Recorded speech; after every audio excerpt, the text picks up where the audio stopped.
안녕하세요. 저는 60대 여성입니다. 제가 다음 주면 며느리를 보게 되었는데요. 참 놀라운 일이 있어서 사연을 보내봅니다. 인생의 인복이 참 많은 행복한 여자인 제 사연을 재밌게 봐주세요.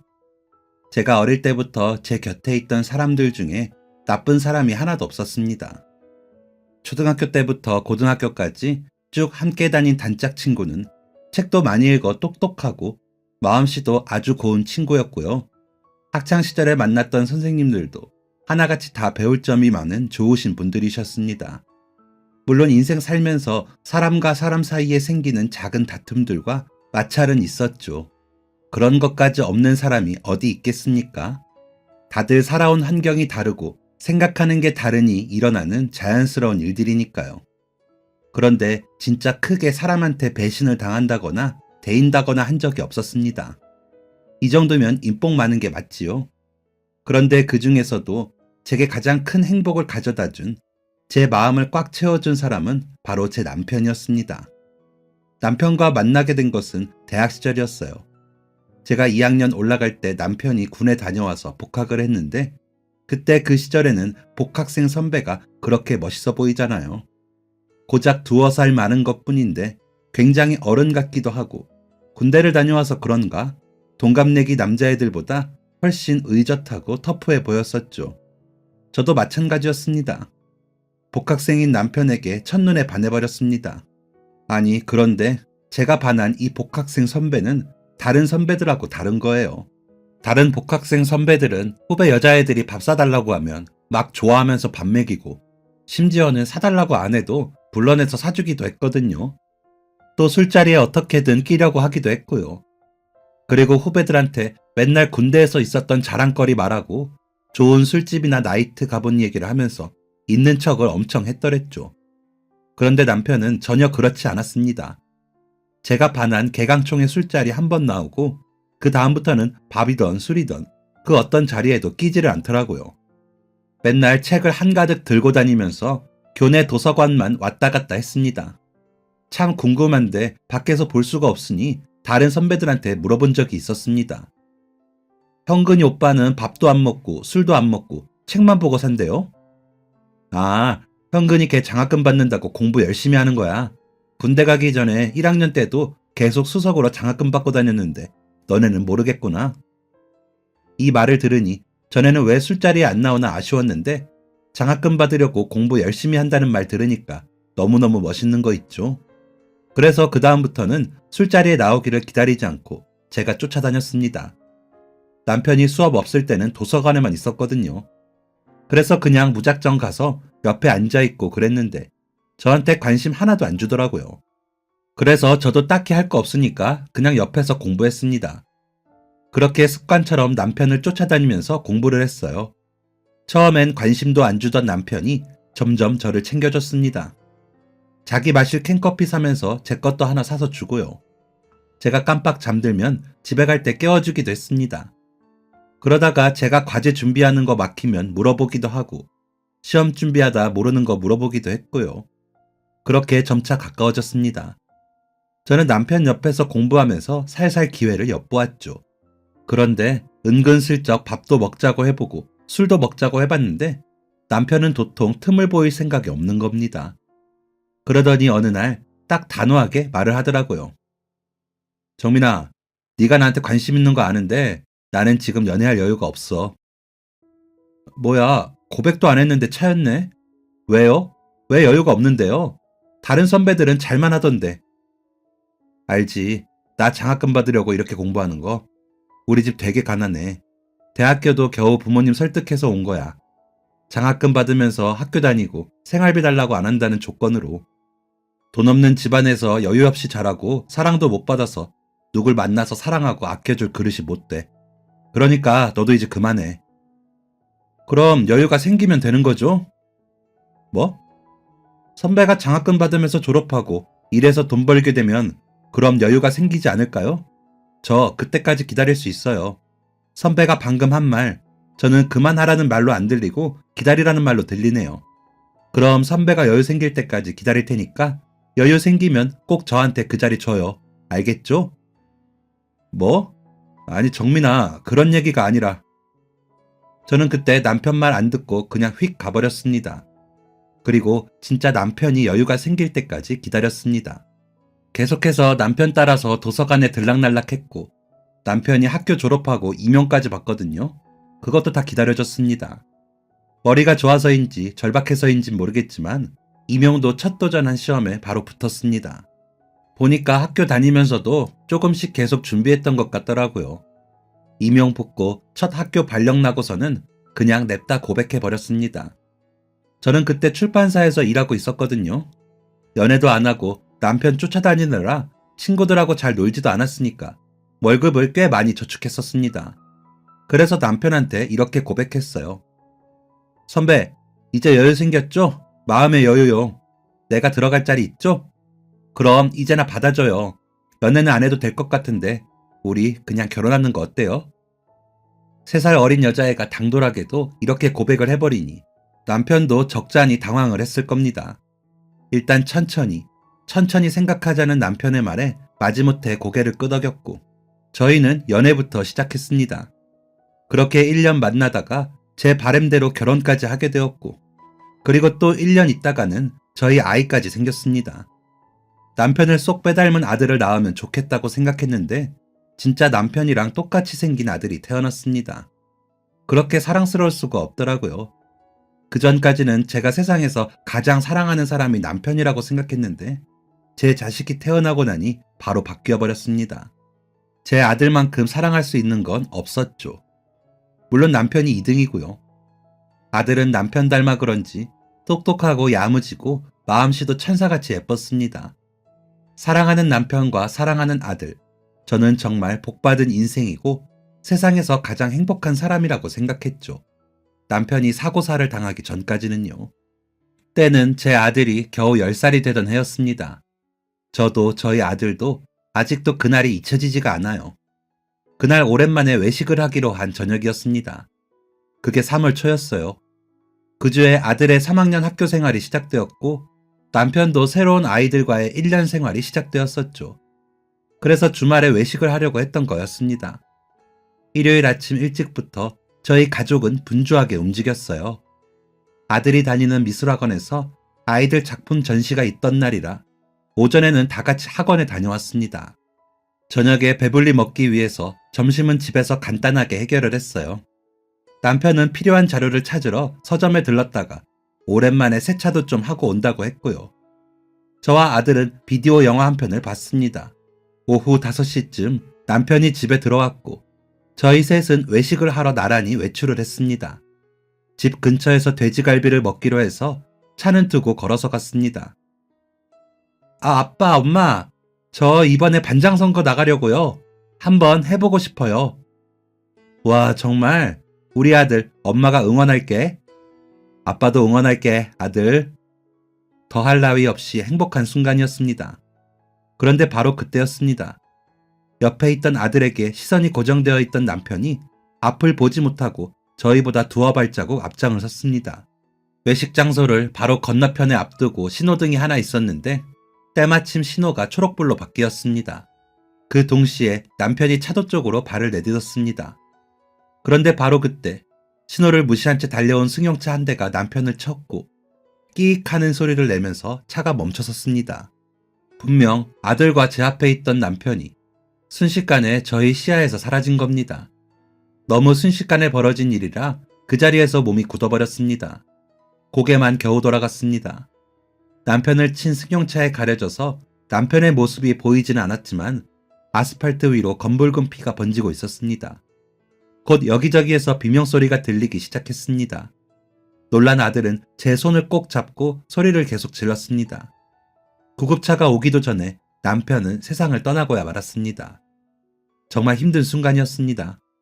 그 이후부터 정말 힘든 순간의 연속이었습니다. 제 세상이 흑백으로 변한 기분이었습니다. 생동감이 전혀 없었고 웃음도 나지 않았고 그렇다고 눈물이 나지도 않았고 제가 죽어있는지 살아있는지도 모를 정도로 감정이 없었습니다. 힘든 건 아들도 마찬가지였습니다. 눈앞에서 아버지의 죽음을 목격한 아들은 굉장히 큰 충격을 받았습니다. 밥을 잘 먹지 못했고 밥을 먹다가도 구토를 하러 화장실로 뛰어갔습니다. 학교 생활도 온전하게 하지를 못했습니다. 수업 시간 도중에 갑자기 불안 증세를 보이기도 했고 예고도 없이 펑펑 울기도 했습니다. 그 어린 것이 그런 끔찍한 일을 겪었으니 멀쩡하게 이상한 거죠. 저도 무척이나 힘들었지만 이겨내야 했습니다. 저는 엄마니까요. 저는 제 자식을 지켜야 하는 사람이니까요. 제 아들이 원래의 모습을 찾을 수 있도록 진짜 많이 노력했습니다. 정신과 가서도 상담 받아보고 상담센터, 발달센터, 병원도 다 가보면서 할 수 있는 노력은 다 했습니다. 아이가 받은 충격이 굉장히 많을 거라고 하더라고요. 단순히 아버지가 죽었다는 사실이 아니라 그걸 목격한 것, 한순간에 아버지를 잃게 된 것, 아버지가 없는 어머니를 보는 것 등 아들에게 여러 충격이 한꺼번에 몰아친 것 같았습니다. 저는 계속해서 아이에게 사랑을 주었고 관심을 표현했고 아이는 그 충격들을 이해하고 정리할 시간이 필요했습니다. 그 노력 끝에 아이는 2년이 지나서야 모든 상황을 인정하고 안정을 찾았습니다. 아들이 괜찮아지니 슬슬 현실의 압박이 몰아쳤습니다. 가장 현실적인 문제, 바로 돈이었습니다. 저는 12년 만에 다시 일을 시작했습니다. 혼자 애 키우는 경력 단절된 아줌마가 할 수 있는 일이 뭐가 있겠어요? 시간제 알바라도 자리가 나면 감지덕지겠구나 생각했습니다. 그런데 그때 제 사정을 알게 된 지인에게서 연락이 왔습니다. 결혼 전에 출판사에서 일했을 때 알게 된 선배였는데 보는 눈이 상당히 좋아서 업계에서 인정받는 훌륭한 분이셨습니다. 정민아, 잘 지내? 네, 언니, 어쩐 일이세요? 요즘 뭐 하나 궁금해서. 저야 뭐 똑같죠. 한번 볼까? 오랜만에 본 선배의 모습은 예전보다 훨씬 더 멋있어져 있었습니다. 알고 보니 출판사를 하나 차렸다고 하더라고요. 저 결혼하고 얼마 되지 않아서 회사에 일이 좀 생겨서 나오게 되었는데 그때 바닥부터 시작해서 지금은 꽤 이름을 알리고 있다고 했습니다. 그런데 제게 이런 말을 하는 겁니다. 같이 일하자, 정민아. 네? 저요? 저 12년이나 쉬었어요, 언니. 이제 보는 눈도 없고 흐름도 끊겼는데요. 흐름 금방 타. 예전이랑 뭐가 다르겠니? 너 요즘 일자리 알아본다는 거 들었어. 우리 회사 들어와서 일해. 일 잘하면 돈 많이 줄게. 저는 그렇게 다시 출판사에 들어가서 일을 하게 되었습니다. 아직 손길이 많이 필요한 아들을 두고 알바도 아닌 회사를 다닌다는 게 맞는 걸까 싶었는데 제가 일한다고 하니까 오히려 아들이 더 기뻐했습니다. 와, 엄마 멋져요. 출판사 멋있다. 엄마 없이 괜찮겠어? 이제 고학년이고 학원도 더 늦게 끝날 텐데. 괜찮아요. 어차피 학원 버스 타고 다니는데요. 저는 걱정하지 마세요.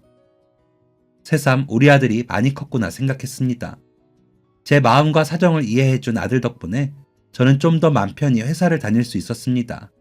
남편이 죽은 뒤에 2년 동안 굴리지 않았던 자동차도 정비도 하고 세차도 해서 제가 회사에 가지고 다녔습니다. 사실 그 일이 있고 운전대를 잡기가 너무 무서웠지만 차는 잘못이 없잖아요. 사람이 잘못한 거지. 그리고 언제까지 그 트라우마에 갇혀 있을 수는 없는 노릇이기도 했고요. 다시 회사를 다닌다면 잘 적응을 할 수 있을까 걱정했는데 선배 말대로 금방 흐름을 읽을 수 있었습니다. 오히려 결혼 전보다 보는 눈도 더 좋아지고 결정도 쉽게 내릴 수 있었습니다. 전보다 세상을 많이 살아서 연륜이 쌓인 건지 아니면 상황이 절박하다 보니 마음이 냉정해진 건지 모르겠지만 일은 잘 풀렸고 그만큼 월급도 넉넉하게 받을 수 있었습니다. 그렇다고 항상 순탄했던 건 아니었습니다. 아들이 갑자기 고열이 나서 일하다 말고 응급실에 뛰어가야 할 일도 있었고 마감을 안 지키는 작가랑 한판 하다가 맹장이 터져서 구급차에 실려간 적도 있었고 아들이 중학생 때 처음으로 회장을 해서 반 애들한테 햄버거를 쏘느라 회사에 지각을 한 적도 있었고 시험을 망친 아들이 방에서 밤새 우는 소리를 듣다가 뜬 눈으로 밤을 보낸 적도 있었습니다. 모두 다 담지는 못하지만 진짜 많은 일들이 있었습니다. 좋은 일, 나쁜 일, 행복한 일, 서러운 일, 억울한 일, 기쁜 일 등등. 긴 시간 많은 일이 있었는데 언제나 제 곁에는 제 아들이 함께했습니다. 남편의 마지막을 본 충격으로 2년 동안의 길다면 긴 시간 동안 혼자만의 동굴에 빠져있던 아들은 모든 걸 스스로 극복하고 이겨내면서 보통보다, 그러니까 그 전보다 훨씬 더 많이 성장을 했습니다. 중학교 3년 내내 반에서 회장을 하더니 고등학생 때에는 전교 회장까지 했습니다. 아버지의 암한 말에도 어쩔 줄을 몰라 하며 몸을 부들부들 떨던 아들이었는데 어느 순간부터는 아무렇지 않게 아버지 얘기를 하고 그리워합니다. 그리고 그 계기로 아들에게 꿈이 생겼습니다. 엄마, 저 의사 되고 싶어요. 의사? 갑자기? 수학 어렵다고 문과 간다면서?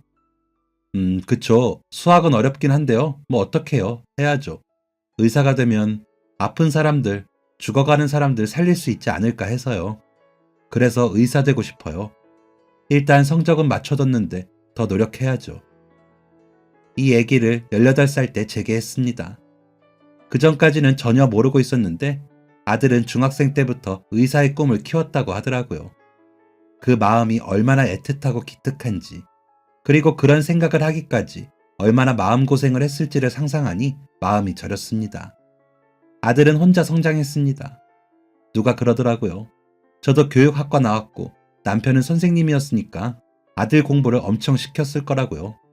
천만의 말씀입니다. 제가 교육학과 나와서 임용 안 보고 출판사에 들어간 이유가 가르치는 걸 못해서였어요. 공부를 하는 거랑 가르치는 건 너무 다르더라고요. 그쪽으로 재능이 없어서 진로도 바꿨고 아들한테도 공부 알려주거나 앉혀놓고 숙제 같이 해준 적도 없었습니다. 남편은 아들 대여섯 살 때 한글 숫자 정도만 알려줬고 초등학교 저학년 때는 둘이 같이 주말에 위인전 읽으면서 역사에 대해 알아보거나 같이 만화책 읽은 것 정도가 전부였습니다. 그렇다고 학원을 많이 보내지도 않았습니다. 너무 힘들 것 같아서 3학년 때부터 동네 공부방 보냈고 중학생 때는 학교 근처에 있는 큰 종합학원 하나 보냈습니다. 그 밖에 따로 과외를 하거나 논술을 하거나 그런 건 전혀 없었죠. 그러니 더더욱 이 애가 의대에 간 것이 사람들이 신기했나 봅니다. 아들은 혼자 준비하고 혼자 원선해서 스스로 의대에 떡하니 붙었습니다. 뭐? 어디에 붙었다고? 의대요, 엄마. 의대. 저 이제 의대생이라고요. 어머나 세상에. 어머나. 우리 아들 최고다. 우리 아들이 최고야. 그날 일하다가 말고 덩실덩실 어깨춤을 췄습니다. 제 전부인 아들이 자신이 원하는 꿈에 한 발짝 다가가는 그 순간이란 정말 벅차는 감정 그 이상이었습니다. 의대 들어가고서 아들은 더 열심히 공부를 했습니다. 분명 고생 많은 고3 시절은 다 끝났는데 당장 내일 시험 보는 사람처럼 공부를 엄청 하더라고요. 아들, 너무 열심히 공부하는 거 아니야? 대학생 되면 친구들하고 술도 먹고 놀기도 해야 하는 거 아닌가? 엄마, 과제가 너무 많아요. 공부 잘하는 애들도 많고요. 저는 솔직히 제가 공부 되게 잘하는 줄 알았는데 의대 가니까 전혀 아니에요. 이러다가 의사 되긴 글렀어요.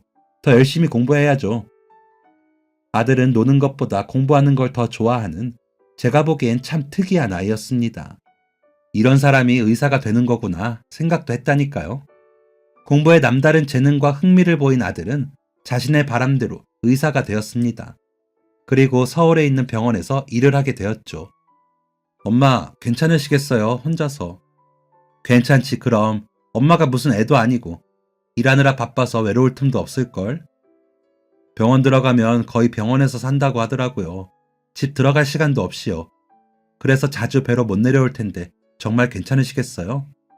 그냥 저랑 같이 서울로 가시지. 됐어. 고속버스 타면 금방인데 내가 가지 뭐. 엄마 걱정은 말고 네 걱정이나 해. 우리 아들 밥도 잘 못 챙겨 먹을 거 아니야. 아무리 바빠도 끼니 거르지 말고. 알겠지? 네, 알겠어요. 매일 전화드릴게요, 엄마. 그래, 몸 조심하고. 백날이고 첫날이고 제 옆에 붙어 있을 줄 알았던 아들은 그렇게 제 곁을 떠났습니다. 사실 대학생 때도 기숙사 생활하느라 서울에 있긴 했지만 그땐 꼬박꼬박 주말에 내려왔거든요. 그런데 이젠 일주일에 한 번은 무슨 한 달에 한 번도 못 볼 처지가 되니 괜히 가슴이 먹먹했습니다. 그래서 일주일에 한 번 아들 혼자 사는 집에 가서 반찬도 채워놓고 아들 병원에 가서 잠깐 커피도 한잔하고 다시 내려오고 했습니다. 처음엔 그렇게 일하다가 일주일에 한 번 보러 가면 버틸만 하더라고요. 그런데 아들 서울 가고 한 3년 후였나? 제가 회사를 그만두게 되었습니다.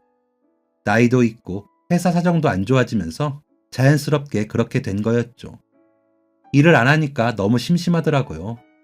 집에서 혼자 운동도 하고 드라마도 보고 청소도 하고 책도 읽는데도 심심했습니다. 그래도 추억이 가득한 그 집을 떠나기는 싫어서.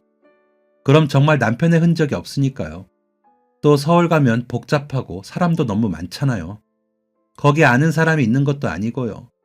그래서 그냥 혼자 그렇게 생활을 했습니다. 그렇게 시간이 흘러서 아들이 레지던트 마친 직후였습니다. 엄마, 병원 한번 오세요. 건강검진 한번 하셔야죠. 너 바쁜데 건강검진은 무슨. 됐어. 엄마 건강은 엄마가 챙길게. 아니에요. 제가 하는 게 뭐가 있어요. 예약만 잡아드리면 되는데. 아유, 괜찮은데 그 큰 돈을 뭐하러 써. 이렇게 쓰려고 돈 버는 거라고요. 엄마 편하신 날짜 알려주세요. 제가 예약 잡을게요. 엄마가 아들 잘 둔 덕 보네. 알겠어. 엄마가 시간 보고 문자 남길게. 나라에서 건강검진 받으라고 할 때마다 꼬박 받기는 했지만 정밀하게 검사를 받는 건 처음이었습니다. 나이도 있어서 그런가 괜히 긴장되고 떨리고 그러더라고요. 맹장 수술도 한 번 한 적이 있어서 더 떨렸었죠. 그래서인지 건강검진을 받기로 한 날 아침에 일찍이 눈이 떠졌습니다. 아들한테 문자가 와 있더라고요. 엄마, 저 엄마 오시기 전에 수술 들어가야 해서 터미널로 마중 못 나갈 것 같아요. 죄송해요. 엄마 병원 도착하실 때쯤에 수술 끝날 것 같아요. 그 전에 연락 안 될 수도 있으니까 조심히 오세요, 엄마. 아들 병원이라면 몇 년 동안 수도 없이 가봤기에 전혀 어려울 게 없었습니다. 시간이 꽤 많이 남아서 느긋하게 준비를 하고 집에서 나섰습니다. 심장이 두근두근 너무 떨려서 오히려 더 천천히 준비를 했습니다. 마음을 좀 진정시키려고요. 터미널 가는 시간도 다 계산하고 가서 표 끊는 시간까지 계산을 해서 여유있게 택시를 탔어요. 그런데 너무 이른 시간에 눈을 떠서 그런가 택시 타니까 스르륵 긴장이 풀리더라고요. 그래서 저도 모르게 깜빡 잠이 들었습니다. 얼마나 잤는지 모르겠습니다. 화들짝 놀라서 눈을 떴는데 처음 보는 길이더라고요. 기사님, 여기가 어디예요? 아이고, 사모님 죄송합니다. 제가 길을 잘못 들어서 제가 이 동네는 처음이라. 네? 아니, 지금 시간이... 죄송합니다. 정말 죄송해요. 지금 다시 길 찾아서 가고 있으니까 한 20분이면 도착할 겁니다. 20분이면 도착한다고 했는데 30분을 넘기고서야 터미널에 도착했습니다. 원래 같으면 택시 타고 30분도 안 걸리는 거리인데 1시간을 넘게 헤매다가 터미널에 도착을 한 겁니다. 제가 타려고 했던 버스의 시간이 간당간당 하더라고요. 저는 서둘러서 화장실에 들리고 얼른 표를 끊으러 갔습니다. 그런데 지갑이 안 보이는 겁니다. 분명 택시에서 내릴 때 계산을 했는데 지갑이 온데간데 없었습니다. 다시 화장실도 가보고 택시 내린 곳도 다시 살피면서 가봤는데 보이지가 않는 겁니다. 진짜 귀신이 고칼 노릇이었습니다.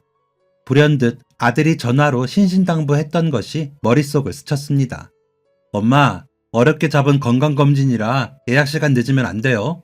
엄마 검사 마치시면 저 또 수술 들어가야 해요. 촬영하는 검사들은 시간 약속 잘 지켜야 하니까 꼭 시간 맞춰서 오세요. 이번에 못 받으면 또 한참 기다려야 해요. 이걸 어떻게 해야 하나 식은땀이 줄줄 났습니다. 터미널에 있는 쓰레기통도 다 들여다보고 주변도 한 바퀴 돌아보고 허리 숙여가며 의자 밑에도 다 살피는 사이에 제가 타야 하는 버스는 이미 떠나고 말았습니다. 저는 일단 표 끊는 곳으로 갔습니다.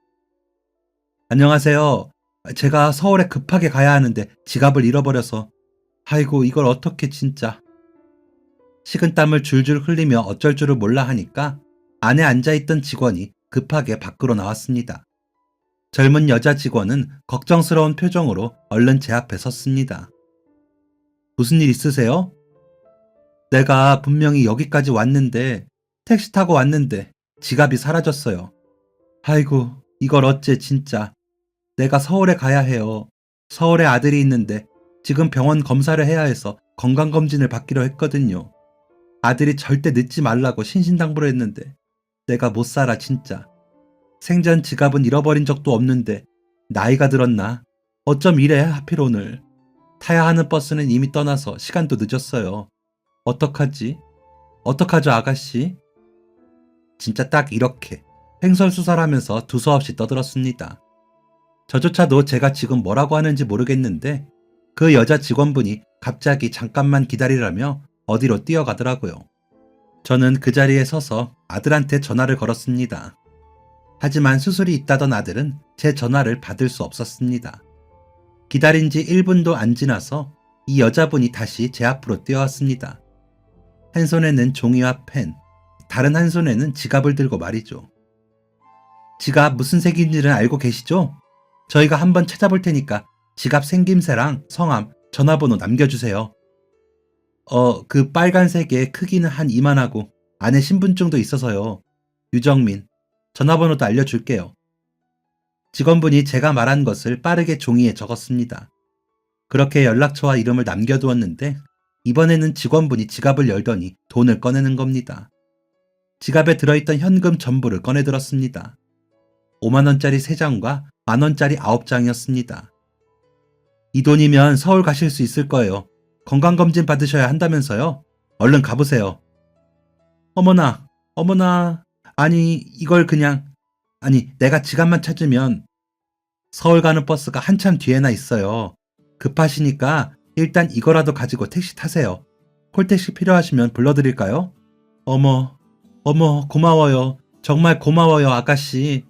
내가 이거 꼭 돌려주러 올게요. 너무 고마워요. 친절하게도 그 직원분은 콜택시까지 직접 불러주었습니다.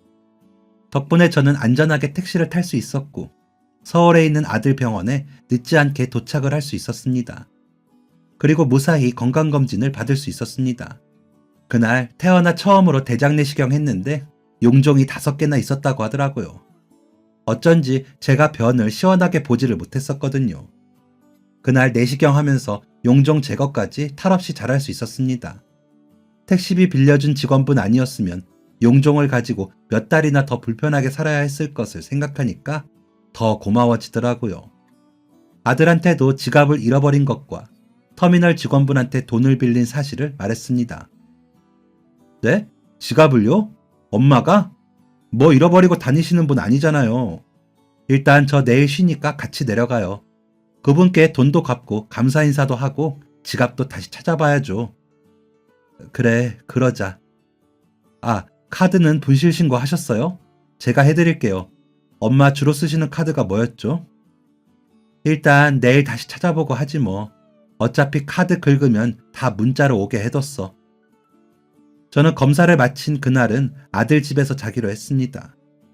아들이 새벽에 들어와서 늦은 아침 출발을 하기로 했어요.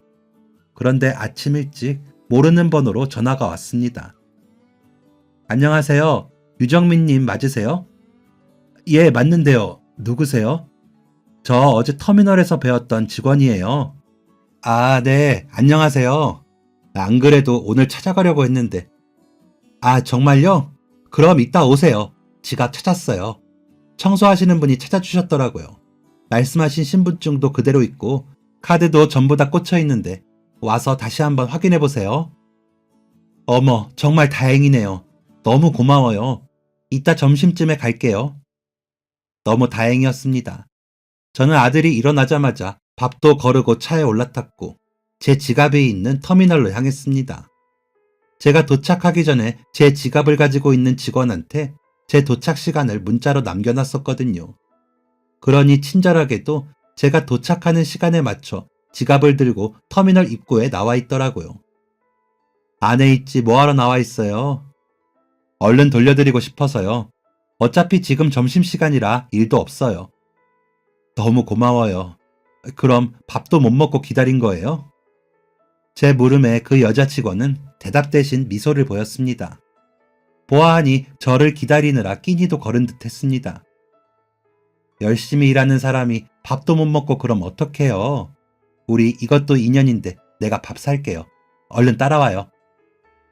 점심시간이 길지 않아서 얼른 끼니를 해결할 수 있는 터미널 근처 순두부집에 들어갔습니다. 아들과 저와 그 여자 직원 셋이 자리를 잡고 앉았습니다.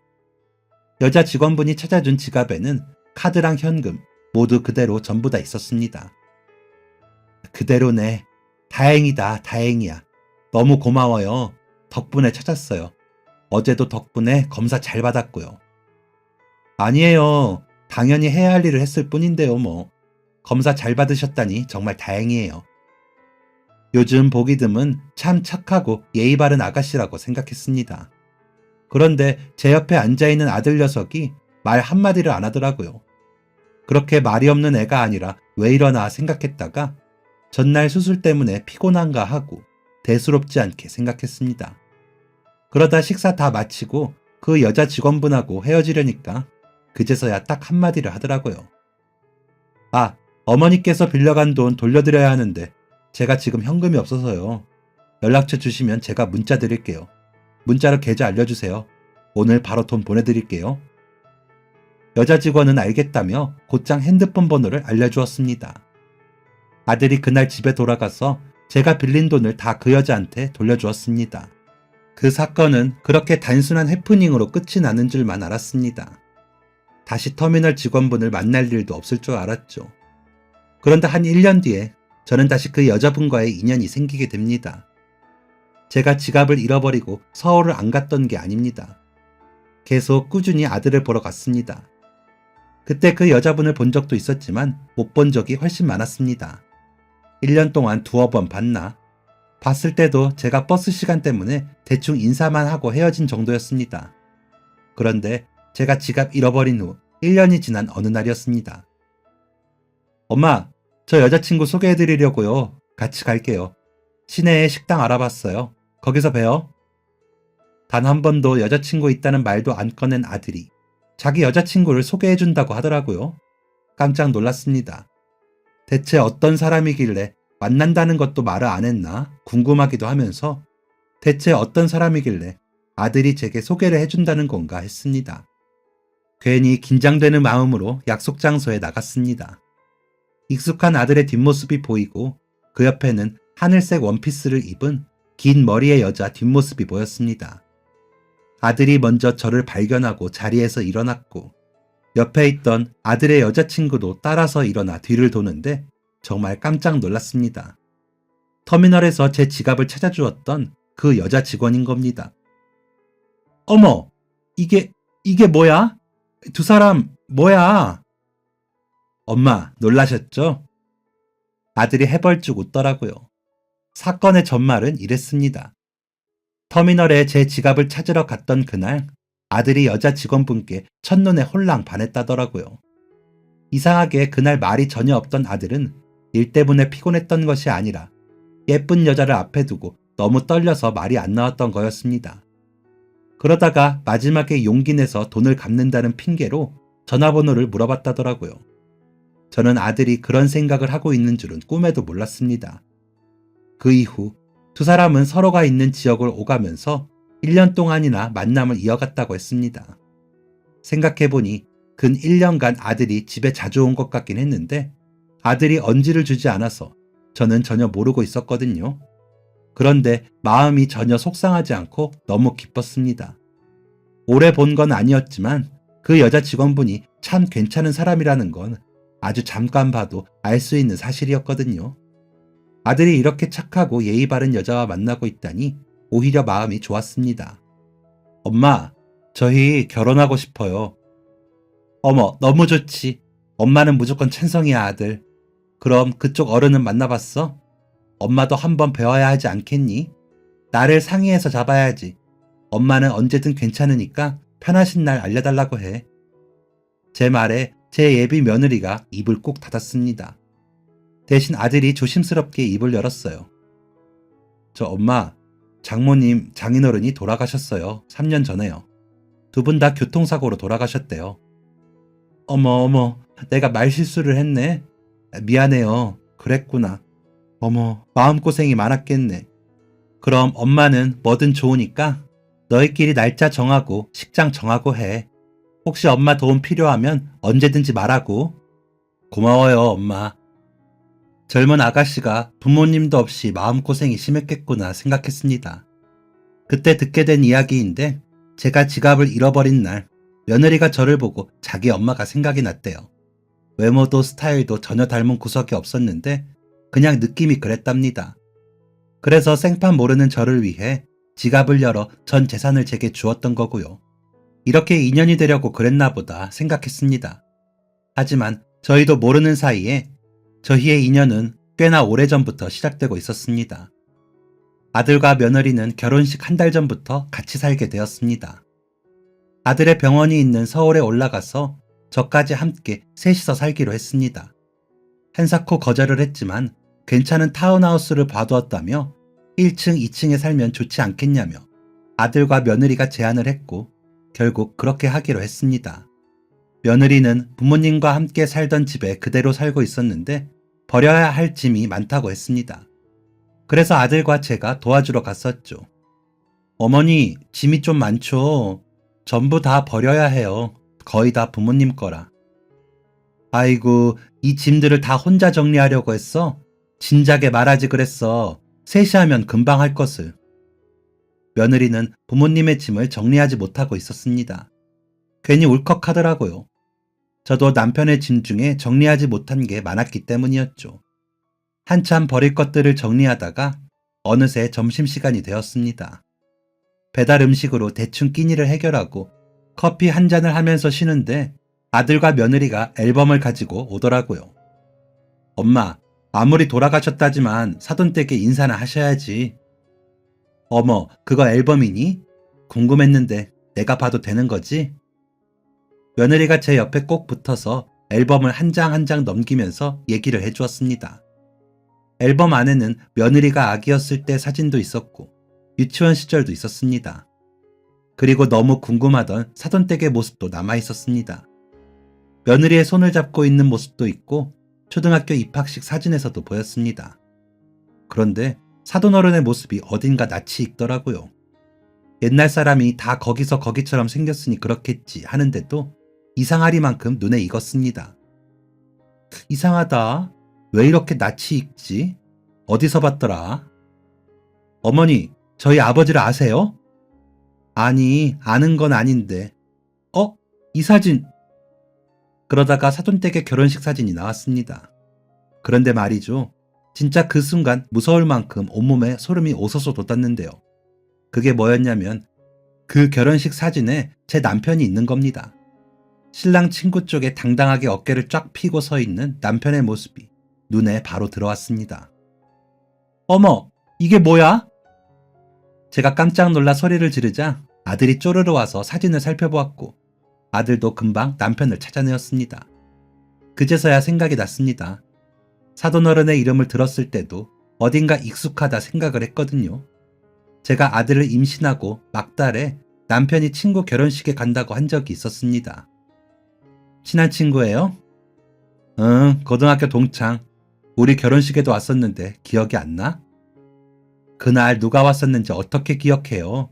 정신이 하나도 없었는데. 하긴. 그럼 나 다녀올게. 금방 올게, 정민아.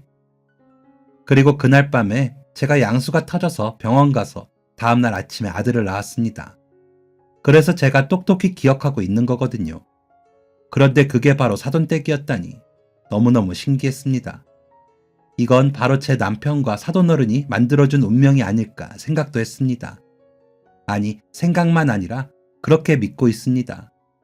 그렇지 않고서야 이 희한한 인연을 어떻게 설명할 수 있겠어요? 그 놀라운 인연을 알게 된 지도 벌써 한 달이 지나 다음 주면 저희 아들과 며느리의 결혼식입니다. 한길 사람 속 모른다고도 하고 인생사 한 치 앞도 모른다고들 하지만 제가 분명히 확신하는 것이 하나 있습니다. 이 애들은 분명 잘 살 겁니다.